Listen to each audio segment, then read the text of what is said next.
tank. This is Kingdom Warpath. This figure, I have very conflicted feelings about. The painting is immaculate. The molding is very good. Both modes are really good. Gosh damn. Platform. But that's to come later. So, first of all, the painting and sculpting on this figure is very nice. Though you can definitely see some paint dripping through. I sliced my finger open in an accident, don't worry. I think the white bleeding through actually kind of helps with the color. It kind of breaks it up a little bit and doesn't just leave this being a big clump of red. Also, can we just talk about how clean this Autobot symbol is? Like, holy guacamole. But he does have something that all bad Transformer tanks do, and that's the freaking rolly wheels on the bottom that don't freaking work, actually. These ones work, never mind. I forgot these were like the only crappy rolly wheels that actually worked. Anyway, for the articulation, we have a rotation here. The turret can go up and down. And that's it. It's doing a handstand. Also, you can do this. Robot mode.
Now that we're here, the painting and the sculpting in this robot mode is freaking amazing.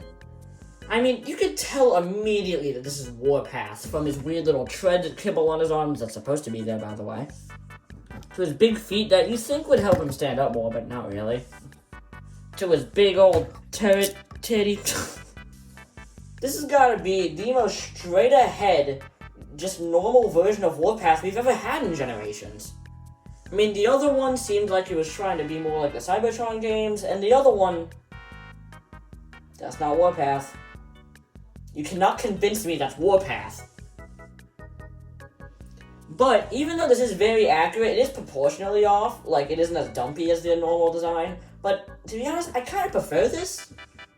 This makes him look sleeker and more battle-ready. So now, my favorite turret-ridden Transformer is looking mighty fine. Actually, Cybertronian turrets, have I talked about that on the channel? Pretty much just the kind of Transformers disease, which is pretty much just turrets in normal humans, but like, they make them go boom and wazowie and bam. Anyway, when it comes to accessories, if you can call them that, he comes with this piece of the freaking tank. To be honest, this is not as bad as far as platforming is concerned, because, like, if you lose it, it doesn't necessarily ruin the alt mode. It just makes the front tabs not pegging as well. And I can't really see another way they could have designed that bottom panel, so I guess this is the best way they could have done it. Or just make the front tabs tab in better. I don't know. But it is blast effect compatible, and that's great. And of course, you can peg it into one of the many ports on here. I've seen it most seen pegged in on the shoulder, which I like. It kind of gives him that war general look. But I don't really see him as a war general. I see him as like the wild card of the Autobots. So I like to plug it in. There, it's like a normal. That's where shields go on the lower arm. That's Primus intended. Anyway. Also, if you don't like the tank turret being all recluded, like in the, on this figure, I'm pretty sure they just had it like this so that in the box it could fit and it wouldn't destroy everything. But you can extend it, which is gonna be like the most inconvenient part for that to be on, right? I mean, if you're a robot, like, it wouldn't make sense for a giant tank turret to be, like, in front of you. Could you imagine? Like, you turn around, you accidentally slap your little buddy in the head with a friggin' giant titty turret. Put it away. Put it away. This is a family gathering. Anyway, again, oh yeah, there's also blast effect ports everywhere, which, again, is great. This is when Hasbro still actually cared about that, kind of. Dude, they should just have a mandate from the top that all guns should be blast effect compatible. Anyway, this guy comes in some wait, what? Anyway, this shield, even though it's a bit of parts forming, I'd like it. It doesn't really ruin the figure in any way, and to be honest, it's just one more thing for me to worry about losing in a drawer. But I can tell you what it is good at. It looks good in some certain poses. Bulge right at the head. The arms can go about that far up, that far down, and they can go full 360. The elbows can do about a hard 90. Wrist swivel. Oh god. Really tight waist swivel on mine. Holy moly. Waist swivel. That's not waist, is it? No. That's hip. What am I saying? I'm not in the groove for too long. Knee bends a little under 90 degrees.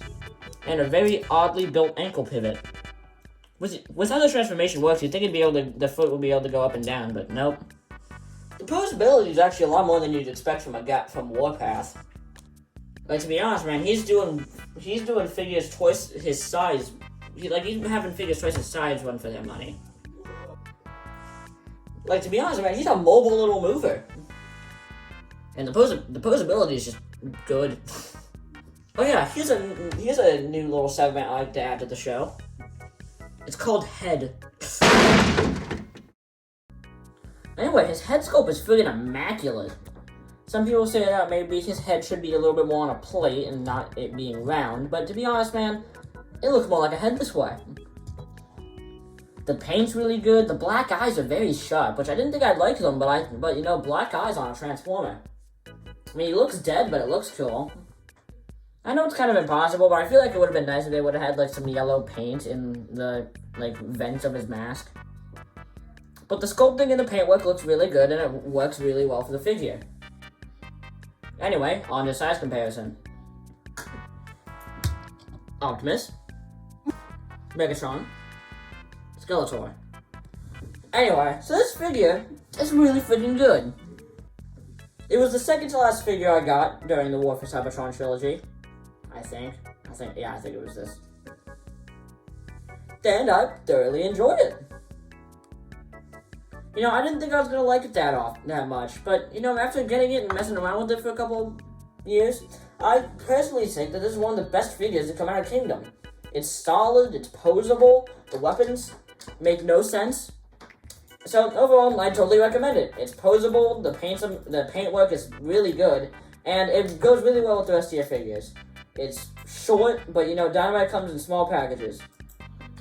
She doesn't love you. Okay, bye. Anyway, so this figure is surprisingly well made. I did not think that I was going to like it. And yeah, overall, I would thoroughly recommend it. I give this figure a... You're an NPC, bro. What the I'm sorry, bro. But overall, I totally would recommend it. You should be a salesman when you grow up. That's literally what this job is. Oh, it is? Yes. Do you make money? Kind of. Can I have some? I'm not giving you any... This is still recorded. Hey, man. I'm gonna sue you. Dude, I'm making videos of you before. You have made videos of me before, yeah. I'm suing you for copyright. I'm going to delete your channel. You can't copyright me because none of the stuff... What did you say to me? What? You can't copyright me. Shut up. Because you didn't copyright any of the stuff that's in my... I'm putting this in the bloopers reel. You can't stop me.